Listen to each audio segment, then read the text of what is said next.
3. Vous le savez, l'émission s'organise désormais autour d'un invité principal. Et ce soir, c'est Jean-François Copé. Bonsoir, monsieur le ministre. Bonsoir. Alors, bien que vous ne soyez plus ministre, on vous appelle ministre maintenant pour toujours. Oui, c'est à peu près la seule chose qui reste une fois Oui, qu'on a parce que quitté les le voitures gouvernement. avec gyrophare, c'est fini. Voilà, par exemple. C'est un miracle que vous soyez à l'heure, donc. Oui, je vois bien l'allusion. S'il y a un moment difficile, puisque vous me posez la question, en réalité, c'est le jour où vous avez compris que vous êtes fichu dehors du gouvernement. C'est ce qui m'est donc arrivé, puisqu'un jour, le nouveau président de la République m'a reçu fort aimablement pour me dire qu'il me jetait dehors du gouvernement. Et à ce moment-là, en réalité, vous vous rendez compte qu'en 24 heures, tout s'arrête. C'est un peu comme les 12 coups de minuit avec Cendrillon. C'est-à-dire qu'en une minute, vous êtes passé du moment où on vous conduit, où on vous téléphone, etc., à rien. Voilà.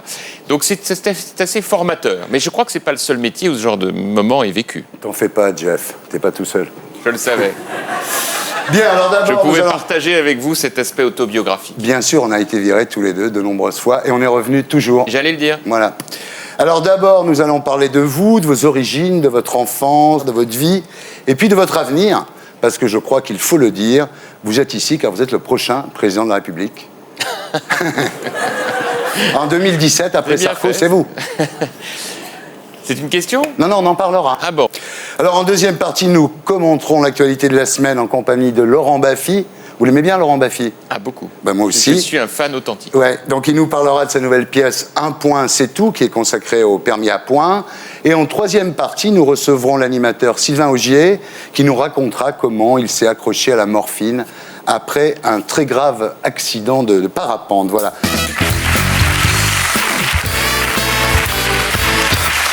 Alors, Jean-François, il y a un truc que je ne comprends pas. Cet été, Nicolas et Carla vous proposent gentiment de passer au Cap-Nègre et vous n'y allez pas. Effectivement, c'est vrai que Nicolas m'avait très gentiment proposé de passer le voir, mais malheureusement, c'était un petit peu compliqué, donc je me suis excusé. Vous aimez bien Carla, quand même.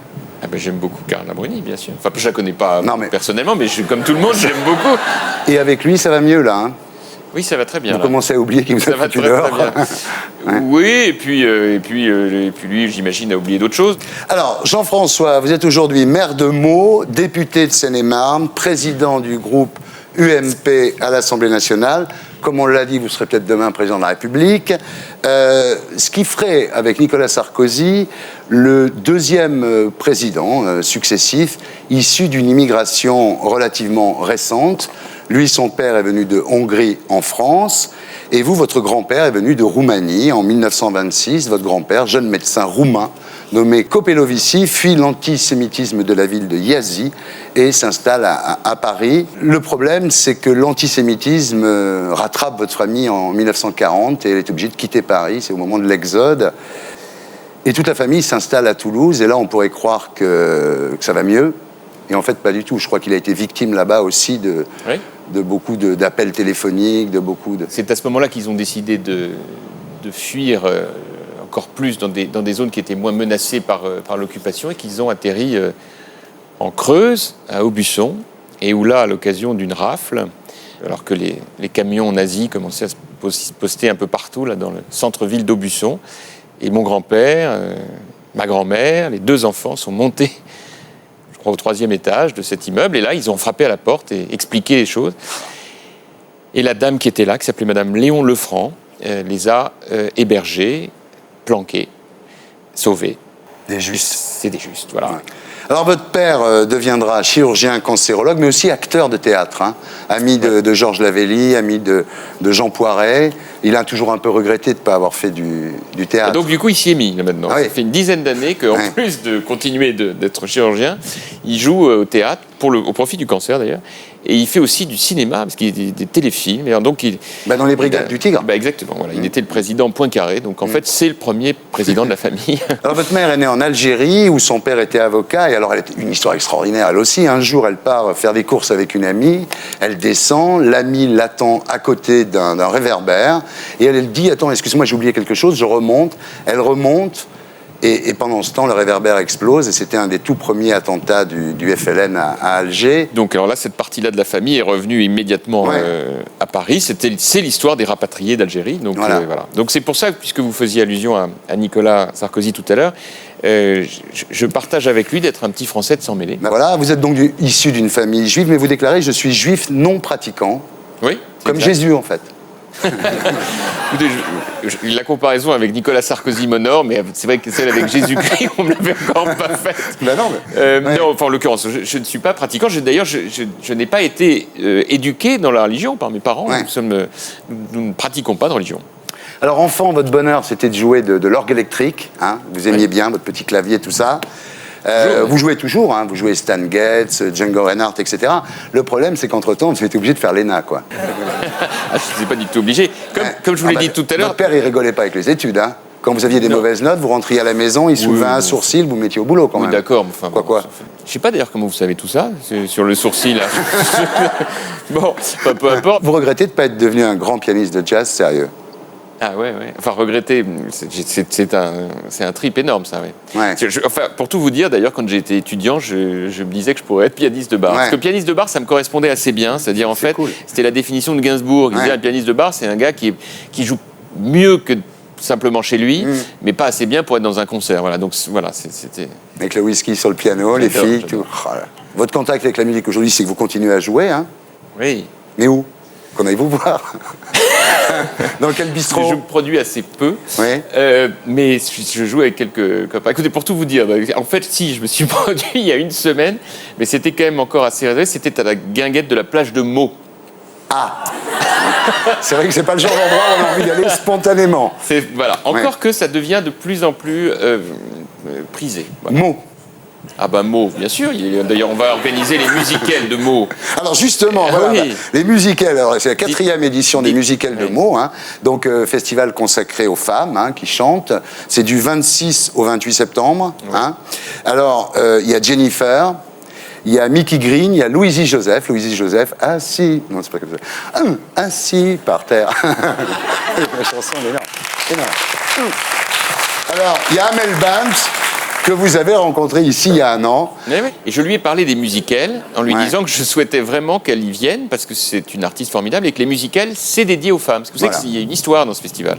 C'est qu'en fait, le départ de ça, c'est qu'il y a eu une jeune fille qui a été passée à tabac au pied d'une des tours de notre ville et on s'est dit il fallait qu'on marque le coup. Et alors à ce moment-là, on s'est dit en y réfléchissant, tiens, il y a peut-être une chose à faire, c'est de faire un festival uniquement dédié aux artistes féminines et les garçons viendront applaudir les femmes.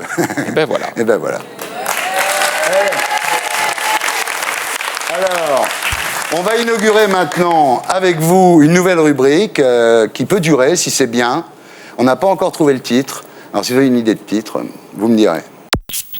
Alors Jean-François, j'étais étudiante dans une de tes conférences il y a quelques années à Sciences Po et ton surnom était à l'époque Robocops. Sur la savonnette quoi, mais la savonnette chic. Enfin bon, il est... Si tu m'invites à dîner, je serai enchantée et je répondrai oui avec plaisir.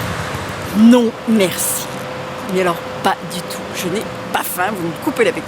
Et que la redevance moyenne européenne... Attendez, monsieur, restez avec moi, monsieur le ministre. Que je fais ménage ici, alors si vous pouvez faire quelque chose pour moi, s'il vous plaît. Eh bien, je trouve que c'est bien d'avoir des jeunes comme ça au gouvernement. Si tu es un animal, moi je pense que tu serais un chat, un félin. Tu es caché, tu regardes. Et au moment opportun, tu vas sauger comme un chat. Je pense que votre avenir, cher Jean-François, est compliqué tant que Nicolas Sarkozy sera président de la République. Mais donc ça va quand même... Il va se passer au moins 2-3 mandats. Je t'aime. Sympa. Alors, si vous avez une idée de titre, vous pouvez toujours nous l'envoyer. Les gens vous aiment bien, hein. Sauf la dame là, qui ne voulait pas dîner avec moi. Ah bah non, mais attendez, vous voulez pas 100% des voix non plus, c'est pas mal, je trouve. Ça me désespère. Oh non, je vous assure. Oh non. Ça me tue, ces trucs-là. J'ai envie de lui parler. Non, on peut pas retrouver, mais franchement. Bon, on va la contacter. Vous n'imaginez pas ce que ça fait dans ces cas-là. Si, parce qu'on se dit, mais c'est très... On est comme ça, hein. Bah mais c'est très injuste. Il faudrait lui parler, comprendre pourquoi elle m'aime pas, tout ça, pour essayer de voir ce qu'on peut faire. Non, mais je vous assure. Jean-François, si vous voulez un score à 80%, il faut aller en Afrique. Ne dites pas ça. À Meaux. dans ma ville. Un mot. J'ai été réélu avec 69% des voix.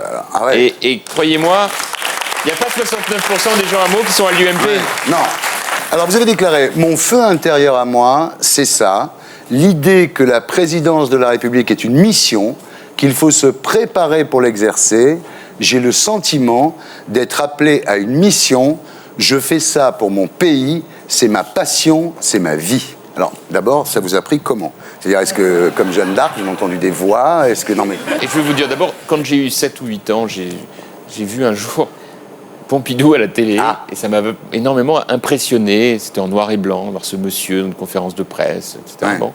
Puis après, j'ai vu, quand j'avais 10 ans, la campagne présidentielle de Giscard contre Mitterrand, en 74.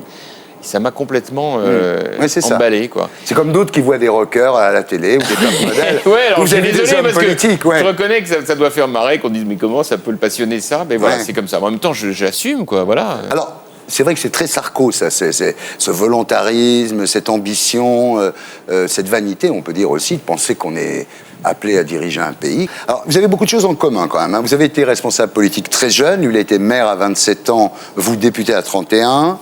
Vous n'avez pas peur d'être de droite, vous dites on est de droite, alors qu'il y a encore quelques années, les mecs de droite, ils n'osaient pas le dire. Bah, c'est pour ça qu'ils mouraient. Ils étaient à l'époque, d'ailleurs, dans le même état que la gauche d'aujourd'hui. Voilà. Vous n'avez pas peur de tenir tête au chef. Lui, c'était Chirac. Vous, je ne dis pas que c'est systématique, mais enfin, quand vous n'êtes pas d'accord avec Nicolas, vous lui dites. Vous avez la même fascination pour les médias? Ouais. Oui.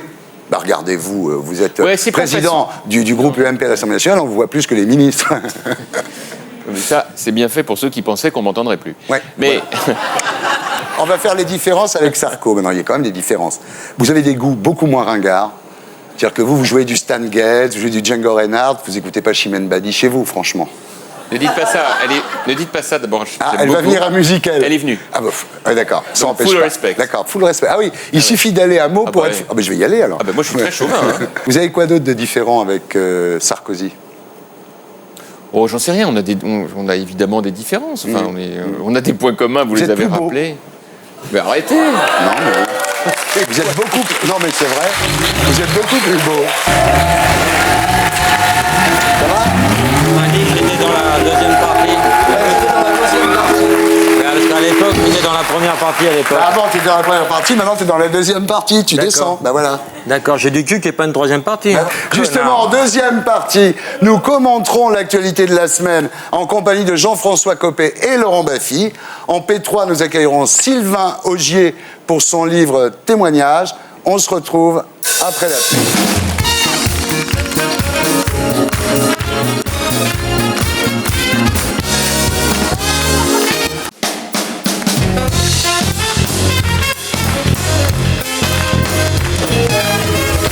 Rebonsoir les terriens, rebonsoir les terriennes. Comme vous le savez, en deuxième partie de cette émission, nous commentons l'actualité de la semaine en compagnie de notre invité de référence ce soir, Jean-François Copé. Et un spécialiste, ce soir, un dénommé Laurent Baffy.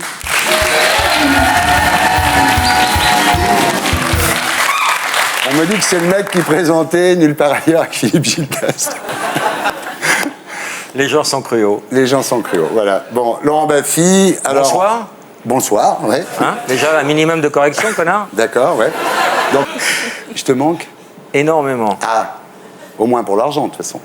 Non, non, non, c'est pas ça. Tu sais, l'argent, c'est pas important pour moi. Non, non, pour ta chaleur humaine. Ah, comme quoi, tu vois. Alors, troisième pièce, Laurent, qui démarre au Théâtre du Palais Royal le 18 septembre, avec Patrick Préjean, Nicole Calfan, Mado Morin. Mais quoi? Non, parce que c'est horrible. Ah, pas la liste. Ah, c'est obligé. Ça. Sinon, après, il dit, ouais, tu m'as pas cité. Ah, non, je déteste obligé. ça, la je télé. sais bien. Quand je les sais mecs bien. sortent le... Je vous demande de ne pas applaudir les comédiens disparus. Patrick Préjean, Nicole Calfan, Mehdi, Mado Morin, Alain Bouzig, Vincent Grasse, Jean-Yves Tual, Stella Roche, Achille Niardi et François Debloc. Ouais. Voilà. D'accord, bah écoute, oui. Et ça s'appelle Un point, c'est tout. Ouais. Voilà. C'est un bon titre ou pas?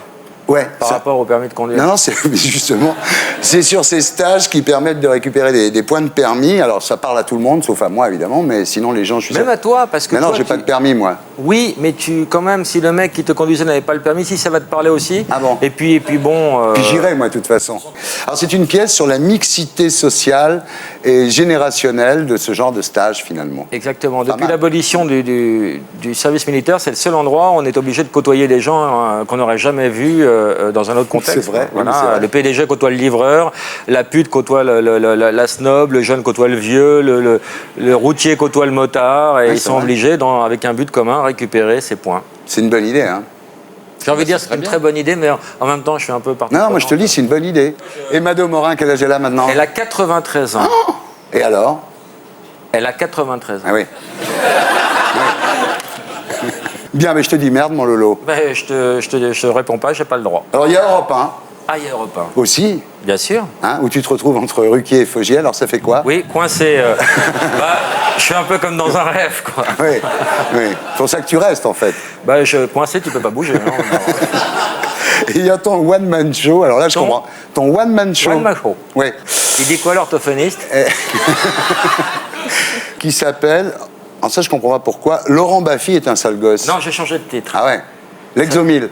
Non, pas du tout. Ce serait mieux. Non. Maintenant, ça s'appelle Laurent Baffy va trop loin. Ah. Et l'affiche chez moi, mais on voit pas parce que je suis trop loin. Ah oui.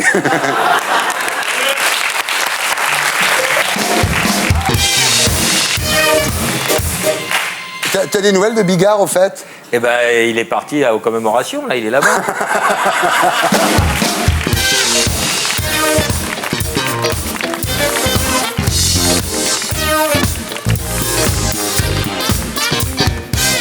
Bon, on continue notre commentaire de l'actualité de la semaine avec les infos de Blacko.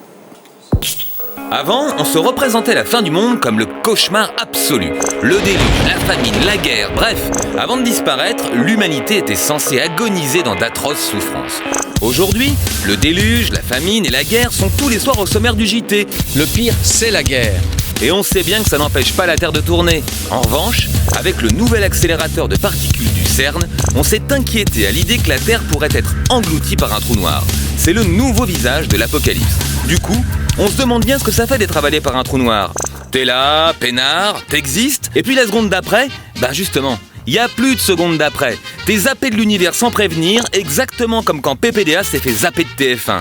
Alors pour savoir ce qui se passe au fond des trous noirs, les scientifiques feraient mieux d'interroger PPDA plutôt que de claquer 5 milliards d'euros dans une machine qui risque de tous nous anéantir. Puisque le pape est en visite officielle en France, pour lui faire plaisir, faudrait que Carla l'amène faire les boutiques avenue Montaigne.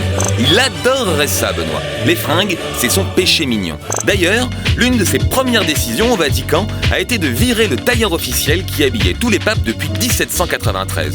Résultat, le magazine américain Esquire l'a classé parmi les hommes les plus élégants du monde. Histoire de pas être fringué comme un Polonais, Benoît XVI a ressorti des placards pas mal des fringues que Jean-Paul II ne mettait plus. Comme par exemple 2 jolis chapeaux pour l'été ou pour l'hiver, ou encore une petite cape rouge bordée de vraies fourrures.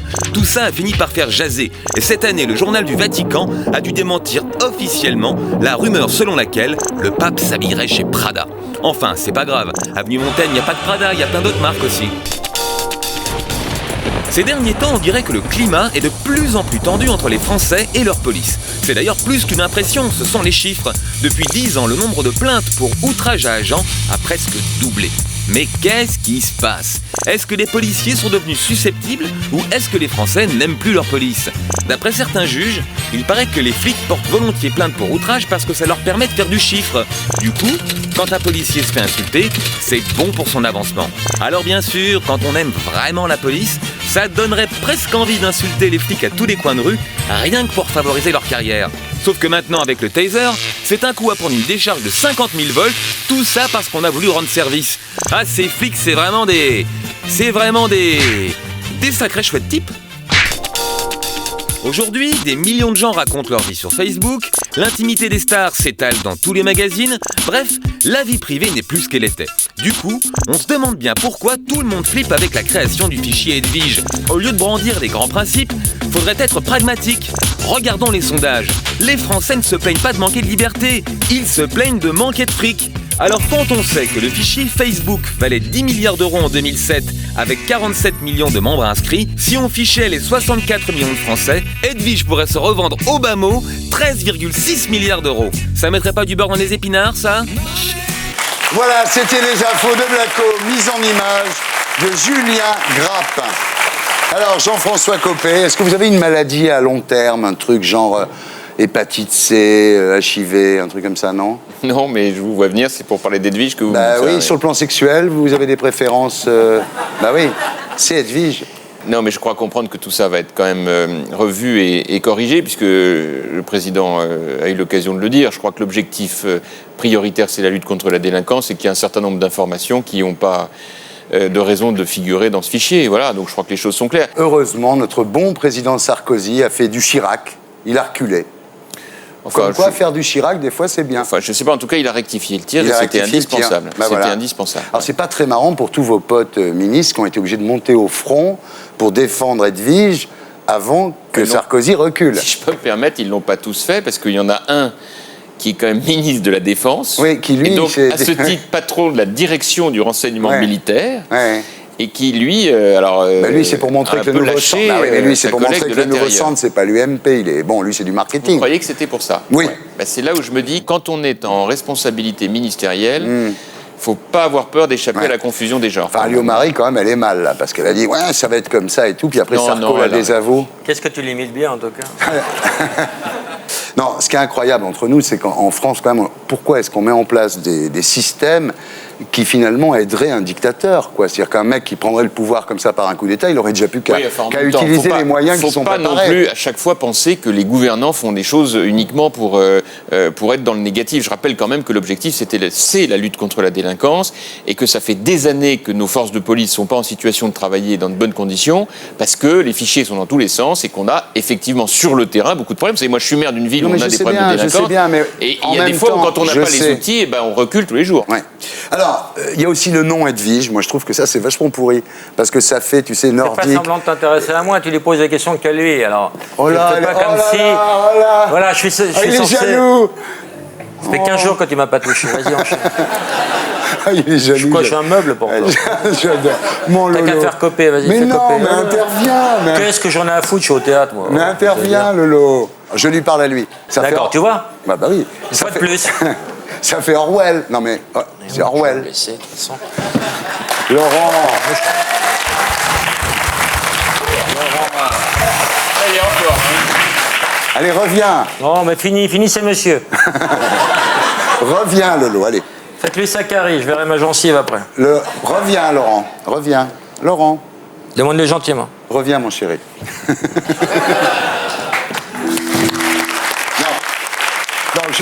Je disais que, mine de rien, le fait d'appeler ça Edwige, c'est très orwellien. Oui, et alors? Alors, non mais... c'est ça le niveau de la conversation. Oh, alors t'es un bâtard, toi. C'est son côté de mots. Je me suis t'emmerde, moi. Non, mais attendez, non. Ce que je veux dire... Non, mais j'arrive pas à comprendre la question, si, donc... Ce que je veux dire... Si, c'est très clair. On est dans une société où on est fliqué par un système qui s'appelle Edwige. C'est comme on dit plus vidéosurveillance maintenant. On dit vidéoprotection. C'est-à-dire qu'en fait, on change le nom des choses pour qu'on en ait moins peur. C'est clair. Et alors? Arrête. Non, mais c'est vrai ou pas? Oui, si vous voulez. Enfin, d'un autre côté, c'est bien... Bon. C'est un con, je t'expliquerai. Oui. Alors, on passe à l'UMP. Hein. Et voilà, l'UMP. Voilà. Ce qui est bien avec l'UMP, c'est qu'il n'y a pas grand-chose à dire, en fait. Tout va bien. Bon, alors, autre chose, alors. Tout va bien. Le week-end dernier, à Royan, c'était la foire aux bises, quoi. Non, sérieux, tout le monde s'embrassait. Il faut dire qu'il y avait eu une telle baston au PS la semaine d'avant qu'on avait plutôt intérêt à montrer qu'on s'aimait, quoi. Sérieusement, il y a eu un couac, c'est vous, quoi, comme d'habitude. Vous avez refusé de serrer la main de Xavier Bertrand. Ah, ça, c'est inexact. Ah, ben dites-le nous, parce que nous, on est effondrés, là. Ah ben je comprends que vous le soyez. Non, c'est les feux de l'amour, là, ouais. Ah non, mais c'est bien que vous me posiez la question. Ouais. C'est moi qui ai décidé, c'est dans mes résolutions de rentrée, de l'inviter à déjeuner. Vous avez pris un petit déjeuner avec lui vendredi matin. Exactement. Parce qu'en fait, c'est plutôt que lui me parlait plus depuis très longtemps. Donc mais maintenant, c'est quoi l'embrouille? Et donc, justement, bonne question. Voilà, il n'y avait pas d'embrouille, personne donc ne ils ont savait. décidé vendredi matin. Donc je lui ai dit, écoute, voilà, si on se voyait, si on déjeunait. Et il a dit oui. Il a dit oui, vous lui avez servi des croissants au polonium. Alors on passe à la télé, au service public, puisque vous êtes le président de la commission Copé, apparemment c'est vous. Vous êtes un spécialiste. On s'en lasse pas. Il y a quoi sur France 2 à cette heure-là? Je sais pas, parce qu'en plus, je sais plus très bien. Attendez, quelle heure on diffuse. vous êtes le spécialiste. Oui, c'est bon, non, mais il n'y a pas marqué Télérama non plus, là. Non donc, plus. je sais plus, là. Non, il y a l'oreillette. Panique dans l'oreillette. Panique dans l'oreillette. Oui, ça. S'il n'y a plus de pub sur France 2, qui va décider d'arrêter les émissions? Pourquoi est-ce qu'on va arrêter une émission? Mais il y a heureusement bien d'autres critères que simplement la pub pour savoir si on garde ou si on garde pas une émission. Il n'y a plus d'audience, donc qui décide non, qu'on arrête? non, attendez, stop. C'est pas parce qu'on arrête la pub qu'on arrête des objectifs d'audience. Donc France Télévisions a sa vocation de se développer et on va continuer à faire des mesures d'audience. Et on va même faire mieux que ça, parce qu'on va faire de l'audience quantitative, genre combien de personnes ont regardé l'émission, mais on va faire aussi qualitative, c'est-à-dire qu'est-ce qu'ils en ont retenu. Et ainsi essayer de réfléchir à toute une programmation pour le service public. Un mec qui plaira pas à Sarko, on lui arrêtera son émission, puisqu'il n'y a plus l'audience et la pub pour justifier sa présence. Parce que vous pensez qu'il n'y a que de l'audience qui permet de tenir une émission? Ça veut dire que quand vous avez quitté le service public, c'était parce que l'audience avait baissé? Pas du tout. Vous voyez, donc c'était une époque où il y avait de la pub, vous aviez de l'audience et pourtant vous êtes parti. Ouais. Ça prouve que finalement il y a eu un temps avant. Ouais. Il pourra y avoir un temps après. Puis peut-être que vous y reviendrez. L'audience Dès lors qu'il aide... n'y a plus de pub. L'audience aide à rester quand même. Bah, la preuve que non, puisqu'ils vous ont viré. Oui, d'accord.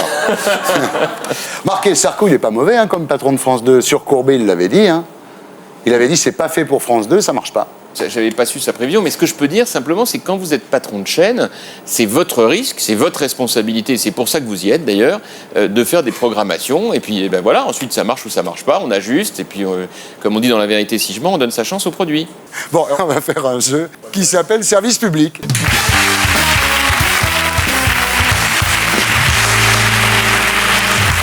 Julien Courbet, service public ou pas? Bah là, dans le cadre de son concept, oui. Oui. C'est une défense des consommateurs. Oui, bien sûr, de savoir si son voisin est un enculé, c'est service public. Bon, Patrick Sabatier, service public ou pas? Premier réflexe, j'ai envie de dire non. En même temps, ça fait 20 ans qu'il essaye de revenir, on va peut-être lui donner une deuxième chance. Voilà, ça c'est cool, ça c'est humain, c'est sympa. C'est ma dimension humaine. Bon, allez, à vous celle-là, vivement dimanche, service public. À fond. À fond, surtout avec Carla Bruni. Et je vous signale que moi je l'ai faite aussi, l'émission. Ouais, et très bien, ça a été très important pour vous. Je me souviens, le jour où vous l'avez faite, c'est là que vous avez commencé à... C'est quoi Non, ces non. gestes? D'abord, je comprends à exister, à... pas du tout. Ça, c'est existé, ça. Oui. Pas du tout, c'était très antérieur. Bien, le plus grand cabaret du monde, service public ou pas? Oui. Oui. Bah oui. Il faudrait juste couper la présentation, mais les numéros sont formidables. Bon, facile pour vous, des chiffres et des lettres, oui. Pas mieux. Oui, pas mieux. Pas mieux. Bon, Samantha, service public ou pas? Je ne sais même pas ce que c'est. Ah ben d'accord. Ah si, c'est très drôle. c'est très drôle. Moi j'aime beaucoup. C'est très, très C'est drôle. pas très service public, mais le mec il est vraiment drôle. Avec sa perruque blonde, là je l'adore moi.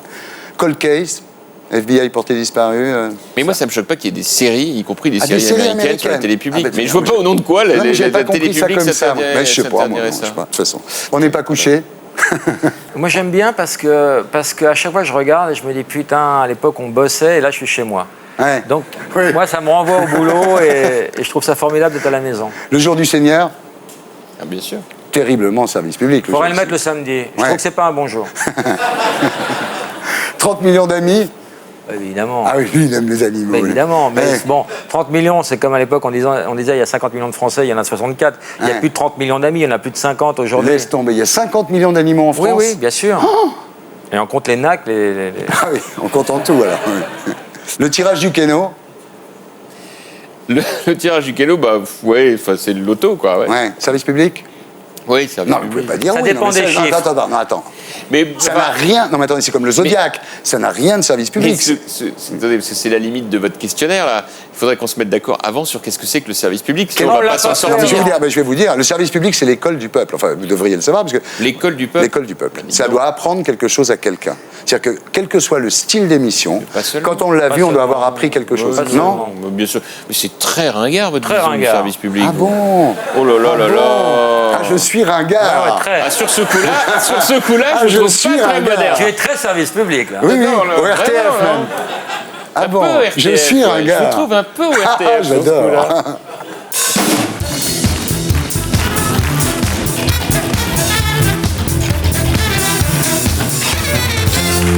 Bien, alors on passe à l'international. L'histoire de la Russie, là, l'Europe qui fait un peu les matamores. On va lui dire à Poutine, à Medvedev, et puis quand les autres disent « Attends, non, on va vous fermer le gaz ». Là, d'un seul coup, tout le monde s'écrase, quoi. L'idée, c'est qu'on continue de discuter avec eux Oui. D'abord à cause du gaz, mais ensuite tout simplement parce que la Géorgie, c'est à côté de la Russie, c'est tout petit, et que si jamais on rompt le dialogue, les Russes, ils posent plus de questions à personne. Hein. Ouais. Et l'objectif, c'est quand même de préserver la Géorgie et puis de continuer à dialoguer avec les uns et les autres. Et de ce point de vue, il a bien joué, hein, le président français. Pourquoi la Russie accepterait qu'on mette des missiles dirigés contre elle en Pologne?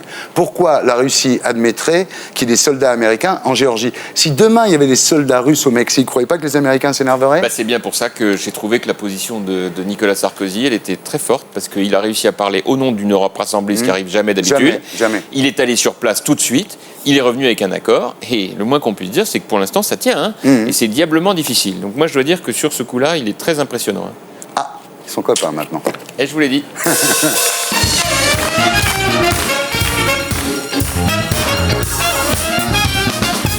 On va voir si vous avez bien suivi l'actualité de la semaine. On passe au duel de l'actu.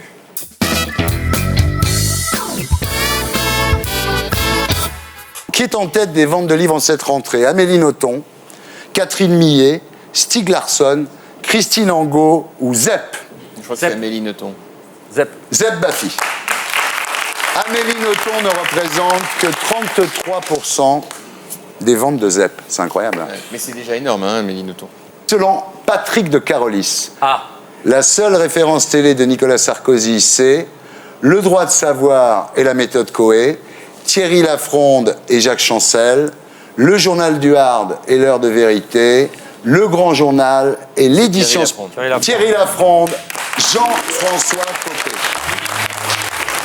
Qui a dit « Je dois sans cesse faire mes preuves, plus que les autres.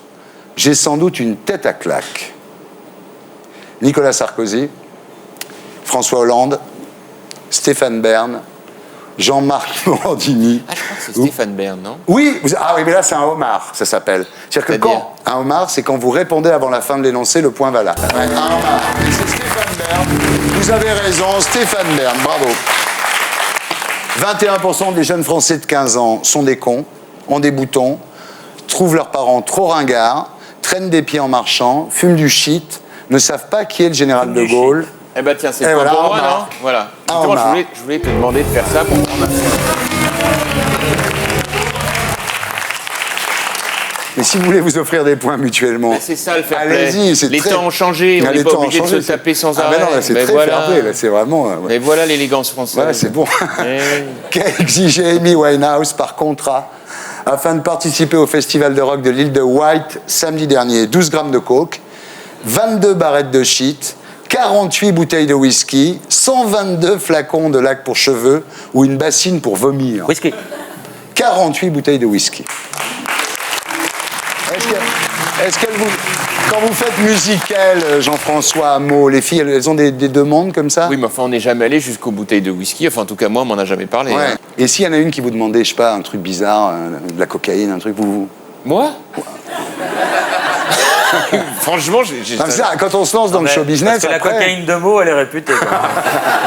Je crains qu'il n'ait pas tort, malheureusement. Il y a le banco et celui qui répond au banco a tout gagné. Quel est le point commun entre Gad Elmaleh et Audrey Tautou? Il y a un petit indice quand même. Le prénom ouais, le surnom. Le surnom Coco. Ouais, Coco, bravo, Laurent Baffy. Coco Chanel pour Audrey Tautou et Coco, le personnage de son spectacle, pour Gad Elmaleh. Le gagnant est donc Laurent Baffy. Trop fort, ce Laurent. Alors, question-punition pour Jean-François Copé. Hein? Qu'est-ce que vous aimez bien chez Xavier Bertrand? Ah oui, ça c'est une question-punition. Oui, il y a bien un truc que vous aimez bien. Oui, il est professionnel. Ouais. Non, sérieusement. C'est un pro. C'est un pro. C'est un voilà. pro, voilà. Bah, c'est gentil. Ouais, c'est gentil. Vous le dites sur un ton. Là, ça, c'est de la punition. Hein.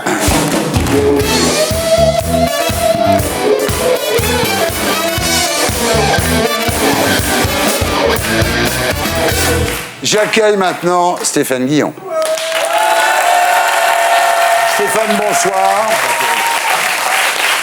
Tu connais Jean-François Copé? Non, je ne connais pas. Laurent Baffy? Laurent Baffy, oui, ça. Voilà, mais d'abord, le Baffy. Le quoi, le Baffy? Mais d'abord, le zapping. C'était le zapping, et maintenant, la semaine de Stéphane Guillon.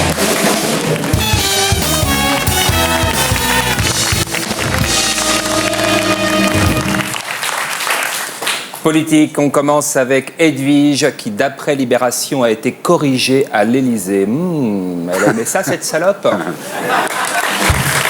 Attention aux élans de tendresse. Après ce cliché, il a fallu changer les orientations sexuelles de François Hollande sur sa fiche Edwige.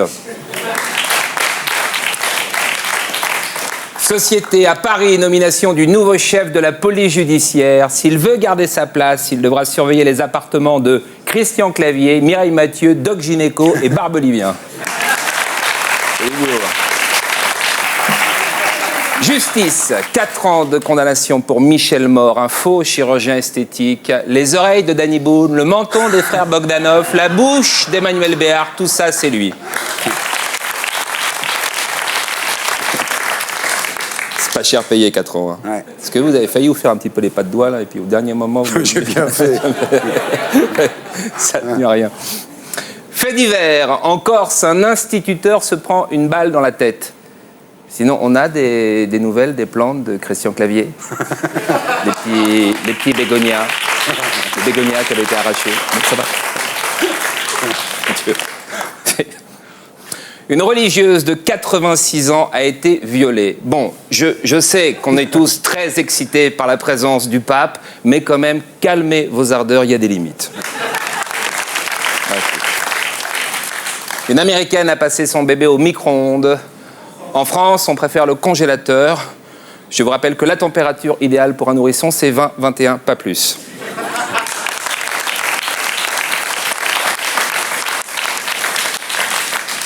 Une mère de 59 ans accouche de triplés. Faut pas qu'elle craque. Hein. 3 bébés dans un micro-ondes, ça rentre pas.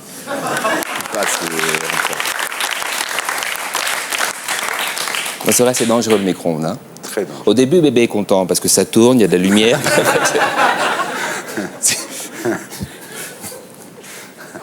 Ne le faites pas à la maison, en tout cas. Sport. Lance Armstrong renoue avec le Tour de France pour lutter, dit-il, contre le cancer. Cette tragédie lui avait coûté un testicule. Quand tu fais du vélo, avoir mal qu'à une seule couille, c'est un avantage. Et on passe maintenant à l'émotion de la semaine. Regardez cette photo. Non, c'est pas ça. Ça, c'est l'ouragan. Voilà, c'est ça. Regardez le visage de cet homme en larmes. Tapi Bernard, c'est son nom, à qui l'on pourrait retirer son indemnité de 395 millions d'euros.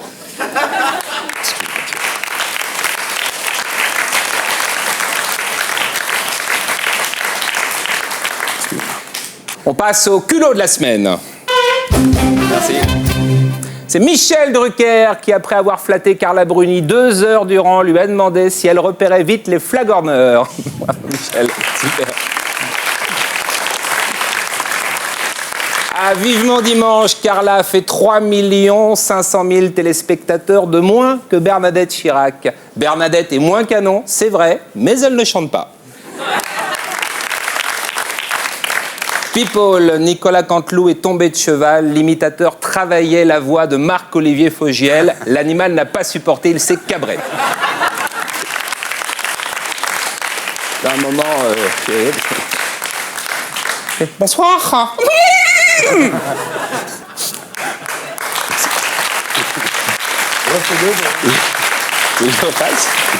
Bonsoir. Jean Sarkozy a épousé Jessica Sebaoun, l'héritière d'Arty. Il s'est marié mercredi. Si ça se passe mal, il a encore 6 jours pour la rapporter chez Darty. Sans fait. Non.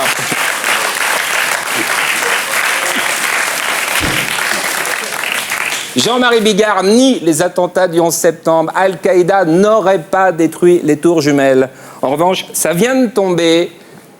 Les seins de sa femme, c'est bien Al-Qaïda qui les a détruits, les salauds. À la semaine prochaine. Merci beaucoup. Merci Stéphane. C'était Stéphane Guillon. On le retrouve la semaine prochaine. Merci. Et nous, on se retrouve après la pub avec Jean-François Copé, Laurent Baffie et Sylvain Augier.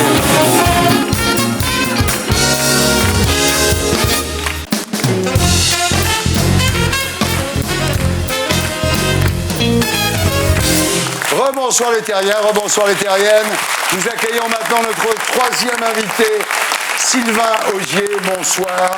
Vous êtes ici, Sylvain, pour nous parler du livre que vous publiez aux éditions Carnet Nord, L'instant où tout a basculé. Alors, faut pas rêver, c'est le titre d'une de vos émissions les plus connues, mais en fait, ça serait plutôt, faut pas se fier aux apparences. Pendant 20 ans, on a tous cru que Sylvain Augier était un animateur lisse, sympa, sans histoire, un mix entre Drucker et Hulot. Et là, c'est le drame. C'est le drame. On découvre que derrière le genre idéal se cachait un type dépressif, un peu paumé, et surtout totalement accro à la morphine. Voilà. Alors l'histoire commence en 88, accident de parapente, avec une voile qui s'appelle la Génère, et qui d'ailleurs a été retirée du marché le même été. Ben, elle a tué beaucoup de gens et les autres sont tétraplégiques. Alors effectivement, heureusement qu'ils l'ont retirée du marché. Mais vous, on vous avait averti. On vous a dit, ne vole jamais avec cette voile, tu vas mourir. Ben, tu prends des risques, en tout cas. Mais je prenais des risques et j'en prends dans la vie de toute façon. Donc j'assumais... Qu'est-ce qu'elle avait, cette voile? Elle se repliait. Voilà, elle se fermait un côté s'est fermé, elle est partie en torche, j'ai fait 800 mètres en torche, si tu veux, et je me suis craché au sol, quoi, voilà. Quand vous tombez, en fait, vous n'êtes pas spécialement choqué, hein, vous dites c'est un petit choc. Vous n'avez aucune douleur au départ? Aucune, j'ai pas senti arriver le sol, je l'ai même pas vu arriver puisque je cherchais à ouvrir la voile. Donc au moment où je touche le sol, je me dis c'est malin, le vol s'arrête, et je me dis je vais redécoller, je vais repartir. Et puis là, je m'aperçois qu'il y a des dégâts, en fait. Gros dégâts. Au bout de votre bras, vous ne trouvez plus votre main, quoi. Elle est rabattue sur l'épaule ici, avec les os qui sortent là, oui. Voilà. C'est pas joli, oui. Pas joli. Et c'est pas le pire. Pareil pour les pieds. Le pied, je lève ma jambe comme ça, et la chaussure pendait au bout d'un ce que j'ai cru être un lacet. C'était une artère qui restait. Je suis désolé. Je suis sûr qu'il en rajoute. Pas du tout. Alors, vous vous videz de votre sang, Sylvain, et là, alors vous avez quand même la présence d'esprit avec votre poing ganté de boucher l'artère, de faire pression sur l'artère. J'ai la chance déjà de pas tomber, de pas perdre connaissance. Sinon, ça, je serais mort à tous les coups. Et comme je voyais le sang s'échapper à gros bouillon, quoi, c'est comme un tuyau d'arrosage qui s'arrose de sang, quoi. On a 7 litres de sang dans le corps. Je me suis dit, si ça continue pendant un quart d'heure, je vais me vider comme un lapin, puis on me retrouvera vidé, quoi, mort d'hémorragie externe. Donc j'ai mis mon poing dans la jambe, comme ça. Et pour empêcher le sang de sortir. Mais vous auriez fait pareil à ma place. Je ne sais pas ce que j'aurais fait, mais en tous les cas, je trouve que c'est bien comme présence d'esprit. Alors, ce qui est extraordinaire, c'est que vous vous dites, oui, je vais bien vivre ma dernière heure, quoi. C'est la fin pour moi. On va pas me retrouver. Je suis isolé à 3000 mètres dans les Hautes-Pyrénées et je me dis, c'est la fin. Donc, il faut accepter qu'on est face à soi-même et face à la fin de sa vie. Alors là, vous êtes dans la montagne, il fait beau. Super beau. Super beau. Et vous dites, je vais mourir. Vous priez. Oui. Et alors, s'il y a un truc, excusez-moi, un peu bizarre, vous chantez du Goldman. Bon, je chantais beaucoup dire, j'étais un peu en état de choc. Mais il y a une chanson qui m'est revenue. Envole-moi, il chantait. Non. Malin, beaucoup de réparties. Laurent Baffie, mesdames, messieurs. Excellent. Vous chantez du Goldman. J'aurais pu chanter Tombé du ciel comme Higelin. Et là, je chante, une chanson me revient à l'esprit, c'est Il y a, où il raconte que le début de sa vie commence dans un petit village, ce qui est l'histoire de ma vie, puisque je suis un provincial, pas du tout parisien, je viens du sud, de Toulouse. Et il dit dans la chanson, et où tout finira. Et je me suis dit, voilà, je suis en train de finir là. Mais je vais vous dire, j'avais une pensée en tête, je me disais, on va me retrouver, forcément à un moment, ils retrouveront mon corps, et je voudrais qu'on puisse dire à ma mère et à mes proches, je voudrais qu'on puisse lui dire qu'on l'a retrouvé qu'un sourire sur les lèvres. C'est bête, quoi. C'est vachement bien. Mais au moins qu'il n'ait pas un mec tordu de douleur. Je voulais avoir l'air serein, ce que j'étais d'ailleurs. Quand même, Sylvain, il faut dire une chose, vous ne saviez pas encore que c'est Bernard Montiel qui allait vous remplacer sur TF1. Sinon, vous auriez été tordu de douleur. Vous vous rendez compte? Et je serais encore sur TF1 à présenter Koh-Lanta, vous imaginez le drame? Ça, c'est le drame. Oui. Alors, vous êtes sauvé donc, par un hélico qui vient vous chercher. Puis là, vous commencez, alors là, ça devient beaucoup plus grave. Là, je rentre dans un tunnel dont j'imaginais pas qu'il allait être aussi long et aussi lourd. Les opérations très très lourdes dues à la gangrène, en fait. Gangrène, infection, réinfection, greffe, plusieurs greffes, 15 opérations, quoi. En plusieurs mois d'hospitalisation. En fait, vous refusez l'amputation, c'est pour ça qu'on vous a fait autant de greffes et d'opérations. Je voulais pas qu'on me scie la jambe ici, là. J'avais envie de garder ce que je m'étais battu pour garder, quoi. Et je regrette encore pas aujourd'hui. Alors, ce qui se passe, c'est que vos nerfs repoussent d'une façon un peu anarchique dans votre pied, dans votre jambe. Donc c'est très douloureux, vous prenez de la morphine Et on vous en donne à l'hôpital et je n'en pique pas. Hein. Ouais. C'est les médecins sont là pour calmer votre douleur. Mais plus tard, vous dites, j'ai été appâté par un dealer en blouse blanche, c'est-à-dire un type qui vous filait de la morphe, quoi. Ben, un jour, je rencontre un médecin avec une blouse blanche, un vrai médecin, un vrai anesthésiste. Sauf que lui se fournissait au laboratoire central des hôpitaux de Paris avec un truc qui s'appelle du Sufinta, qui est de la morphine de synthèse, qui est extraordinairement plus puissante que la morphine. Donc ça calme le mal de façon instantanée. Et il me fait une injection. Et je lui dis combien je vous dois. Il me dit rien. Je vais soulager votre douleur, c'est pas possible de vous laisser souffrir comme ça. C'est le bon Dieu quoi qu'on vient de rencontrer. Donc je prends son téléphone au cas où. Et puis 3 semaines après, je le rappelle. Et je lui dis est-ce qu'on pourrait recommencer une petite injection? Il me dit oui, bien sûr. Combien je vous dois, docteur? Là, c'était dans une autre clinique de banlieue, un peu plus sordide. J'aurais dû me méfier. Trop tard. Je me fais faire une autre injection. De nouveau, miracle, tout s'arrête. Enfin bref, la douleur disparaît. Et on ferait n'importe quoi pour supprimer la douleur physique. À un moment, vous étiez à 6 ampoules par semaine, quand même. Hein. Là, je me suis dit que c'était de la folie. Il y a un risque de crise d'arrêt respiratoire. Le cœur s'arrête. Il dit, moi, j'en peux plus, quoi. Excès de morphine, j'arrête. J'avais 40 ans, 2 enfants, une vie normale. J'avais envie de continuer dans ce métier que je faisais d'ailleurs à fond à ce moment-là. Je faisais la carte au trésor, faut pas rêver. J'étais chez Drucker. Ouais, je disais rien à personne. Le plus incroyable, j'en parlais pas. C'est vraiment courageux parce qu'on sait ce que... Tous les gens qui font Drucker sont sous morphine. Tous. Y compris Michel. Y compris Michel, c'est pour ça qu'il... C'est pour ça qu'il est tellement fort. Ce qui est incroyable, oui, c'est quand vous dormez comme ça entre 2 émissions dans une voiture, sous une couverture, parce que vous êtes évidemment dans un état qui est difficile, vous piquez sous la langue dans les chiottes d'un bistrot, enfin je veux dire, c'est vraiment, vous devenez un junk, quoi. Oui, mais si je vous le raconte aujourd'hui, c'est que j'en suis sorti, sinon je pourrais pas. Et d'ailleurs, j'ai mis longtemps à me soigner moi-même, et c'est pas une thérapie que d'avoir publié ce livre, c'est plutôt une aide pour tous ceux à qui ça arrive, de dire on peut traverser tous les accidents de la vie, s'en sortir et en sortir plus fort. Et parce qu'en plus, ce que vous avez eu, vous pouvez l'applaudir parce que c'est extrêmement courageux. Et ce qui vous est tombé dessus après, c'est une espèce de dépression nerveuse comme votre grand-père et votre père en avaient connu, parce que votre père, il était quand même, de temps en temps, il partait un peu en séjour. Carrément maniaco-dépressif. Voilà. Et ça, vous en êtes sorti aussi. Alors dites-nous. J'ai fait une thérapie pendant 15 ans. Thérapie, c'est-à-dire. Je suis allé voir un psychothérapeute, d'abord un psy, et ensuite un homme que j'appelle Pierre, dont j'ai pas donné le nom, qui est plutôt quelqu'un qui m'a amené à une dimension spirituelle dont j'avais besoin, je crois, pour continuer mon existence et qu'elle ait un sens. Alors, la France, quand même, vous le savez, ça, c'est le pays où on prend 3 fois plus de tranquillisants et d'antidépresseurs que dans les autres pays européens.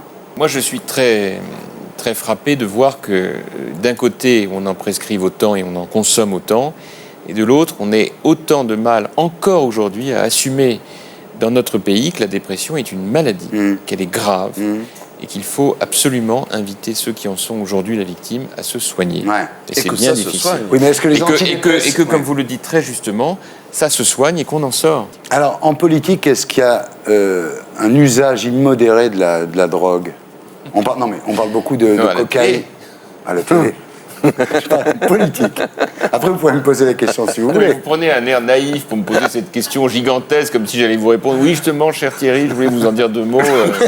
Donc, inviter un homme de télé pour en parler avec lui, vous aurez certainement de quoi échanger. Non, mais personne, dans le monde politique, personne prend de cocaïne, personne prend d'amphétamine, je sais pas, moi.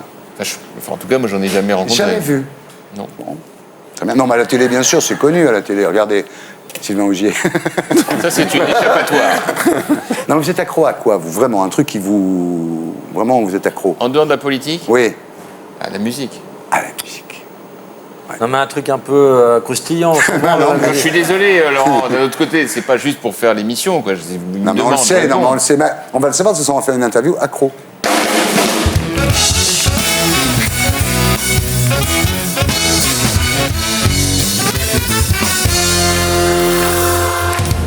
Est-ce que vous avez déjà été accro à une drogue, toi? Une période où j'avais besoin d'un pétard pour m'endormir. Maintenant, tu dors plus? Maintenant, je dors plus du tout. T'as raison.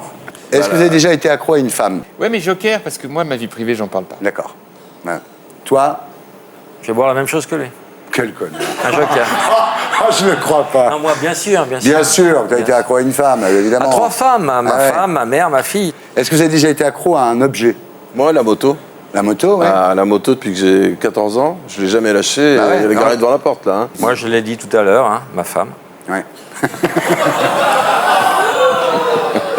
Parce que j'aime bien, c'est que 10 ans après, les gens font toujours « Ouh !»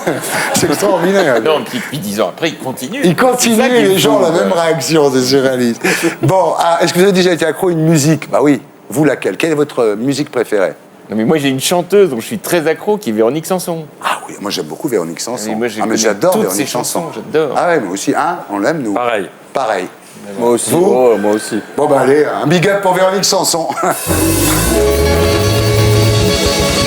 Est-ce que vous avez déjà été accro à une émission de télé? Non, j'étais très fanat quand j'étais petit de Zorro. J'étais un malade. Mais vous n'avez pas un petit Zorro chez vous? Si, bien sûr. Ah, il me quitte jamais. Ah oui, tu vois, c'est pas mal ça. Zorro. J'ai toujours Zorro sur mon bureau, ouais. Et toi? Jacques Martin, quand j'étais jeune, Jacques Martin, le rapporteur, c'était culte. On attendait ça, c'était culte. Voilà, le petit rapporteur. Jacques, tu nous regardes? T'as de la chance. T'as de la chance, oui. On n'est pas sûr que tu nous regardes en même temps. Vous avez déjà été accro à un ami? Vraiment, vous ne pouvez pas vous passer de lui Il y a plein d'amis, Ah moi, ouais? je peux pas me passer. Ah oui? T'as des amis, oui. toi? Oui, j'ai des amis. C'est marrant. C'est étonnant, hein. C'est un truc alors, tu vois, oui. Oui, je sais que tu sais pas ce que c'est. Non, non, je t'assure, c'est un Des vrai amis. bonheur. Ouais, des vrais Et amis, vous, ouais. vous avez des amis? Ouais. Ah oui, pas dans le boulot? Pas dans le boulot, un peu dans le boulot. Un peu quand même. Et toi? Moi, je suis très accro à tous mes amis, et particulièrement à Jean-Marie Bigard. Arrête avec Jean-Marie Bigard. Non, faut pas arrêter maintenant. Mais attends, c'est pas parce qu'on dit une connerie qu'on doit être rayé du monde entier. Et il fait une pièce formidable qui s'appelle Claire en bas, de Marcel Aimé. Et il faut y aller. Puis ici, il y a beaucoup de gens qui pensent comme Jean-Marie et qui ferment leur gueule. Et puis on est dans un pays libre. Et pourquoi Jean-Marie, on va le punir parce qu'il a dit ce qu'il pensait, qu'on laisse les gens parler librement, même s'ils ont tort. Peut-être qu'il a tort, laissons-le parler librement. Pour tout dire, il ne s'agit certainement pas de le punir. Je suis totalement désaccord avec lui là-dessus. Mais il y a un point sur lequel je suis vraiment d'accord avec Laurent Baffy, c'est qu'il ne faut pas brûler les gens sans arrêt, y compris dans ces moments-là. Donc il a effectivement, à mon sens, dit quelque chose sur lequel je suis en désaccord total et qui m'a choqué. Mais pour le reste, c'est un mec que j'ai la chance de connaître dans la vie. Il est exceptionnel. Oui. C'est bien de vous avoir comme ami, vous. Je rappelle le titre du livre de Sylvain Augier, Le jour où tout a basculé. Je vous conseille sa lecture, parce qu'évidemment, au-delà de l'anecdotique, tout le monde l'aura compris, c'est une leçon de vie formidable. Voilà, c'était Salut les Terriens avec Laurent Baffy. Un point, c'est tout. Au théâtre du Palais Royal, à partir du 18 septembre. Vous avez le permis de conduire, venez. Ah ouais. Tous les gens qui ont le permis de conduire seront intéressés. Voilà, et tous les gens qui viendront auront 2 points en plus sur leur permis. Il faut le dire aussi, c'est avec la préfecture, c'est réglé. Jean-François Copé, merci beaucoup. Alors, le 4e musical de mots du 26 au 28 septembre avec Jennifer, Amel Bent, Mickey Green et Louisie Joseph. Assis par terre, voilà. Donc c'est des musicals de mots. Je vous laisse avec mes amis de Groland. À la semaine prochaine. Salut les Terriens.